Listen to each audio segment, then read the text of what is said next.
So if you've ever studied political philosophy, you've almost definitely heard Kautilya called the Indian Machiavelli. It's this really common label, a quick shorthand. But today, we're going to put that label under the microscope. Does this popular comparison actually hold up, or does it kind of miss the bigger picture entirely? Let's find out. But first, let's kick things off with a quote that just throws that whole idea into question. The famous sociologist Max Weber, when he was looking at Kautilya's masterpiece, the Arthashastra, said that compared to it, Machiavelli's The Prince is harmless. Wow.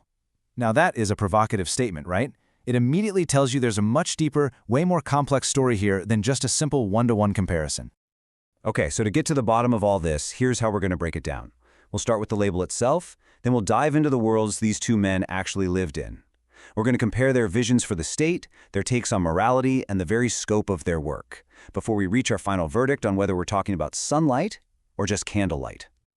All right, first up, let's tackle that Indian Machiavelli label head-on.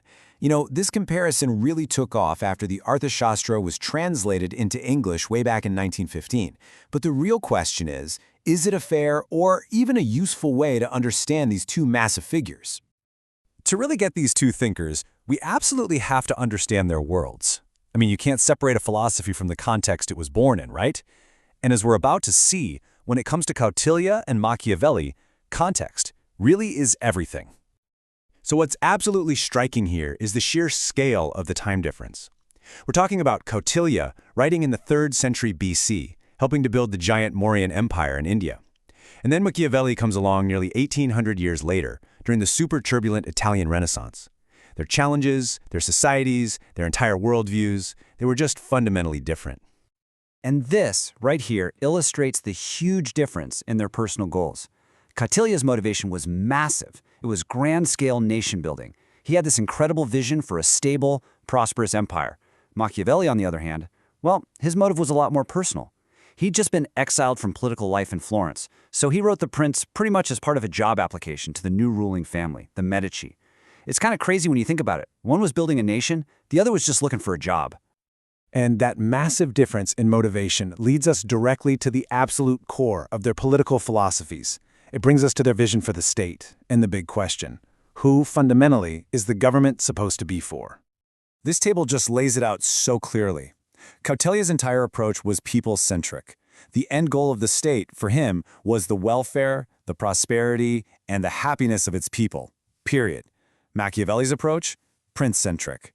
His central focus in The Prince is all about how a ruler can get power and, most importantly, how to hold on to it. And Kautilya's own words just make this crystal clear. In the happiness of his subjects lies his own happiness. His ideal ruler was what he called a Raja Rishi, basically a sage monarch who saw his own good as being completely tied to the good of his people. I mean, that is a world away from a ruler who's just focused on keeping his own power. Okay, so now we get to the big one, the issue of morality and power. This is where the comparison between the two is usually made. So, did both of these guys really believe that the ends justify the means? Let's see. Not even close. Kautilya built his entire system of statecraft on the foundation of dharma, which is this ethical and moral code of righteousness, duty, and law that holds society together. But for Machiavelli, the foundation was pure pragmatism. He argued that to protect the state, a ruler has to be willing to throw conventional morality out the window and just do what is necessary, no matter how cruel or deceitful it might be. And this quote from Machiavelli just sums it all up. A ruler must be prepared to do wrong if necessary.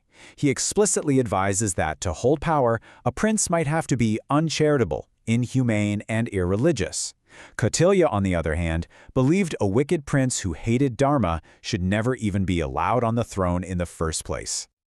Okay, finally, let's just look at the sheer scope of what each man wrote. This reveals a fundamental difference in their vision. We're talking about a comprehensive guide versus a very focused manual. What is so incredible about the Arthashastra is its scope. It is massive. It's not just about politics. It's a comprehensive guide to running an entire civilization. It covers everything from economic policy and infrastructure, like you see here, all the way to disaster management and the justice system.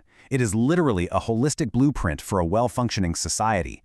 And then you have the prince. By contrast, It's a sharply focused manual. Its primary concern is with political and military affairs, and it's all geared towards one single objective: how a prince can win and maintain control. It's a handbook for power, not a blueprint for a society. So, what's the final verdict? After looking at their context, their vision, their morality, and their scope, we have to ask, is this even a fair comparison? Was Kautilya just an earlier version of Machiavelli? Let's just quickly recap the key differences, because they're huge. Kautilya's goal, nation building. Machiavelli's, getting a job. Kautilya focused on the people's welfare, Machiavelli focused on the prince's power. Kautilya's foundation was ethics, Machiavelli's was pragmatism. Kautilya wrote a comprehensive guide for a whole civilization, Machiavelli wrote a focused manual for a ruler. The differences, they're not just small, they're stark, and they are absolutely fundamental. And this brings us to a really powerful metaphor from our source material. Comparing the two is like comparing a candlelight to that of sunlight.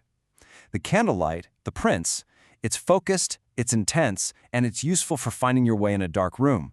But the sunlight, the Arthashastra, it is vast, it's all-encompassing, and it illuminates an entire world. So that label, the Indian Machiavelli, it isn't just inaccurate, it dramatically undersells the sheer scale and vision of Kautilya's work. And all of that leaves us with one final question for today's world. What do our leaders need more? Is it the sharp, pragmatic candlelight that's focused on holding on to power at all costs? Or is it the broad, holistic sunlight that aims to build a prosperous, ethical, and well-governed society for everyone? It's a question that is just as relevant today as it was thousands of years ago.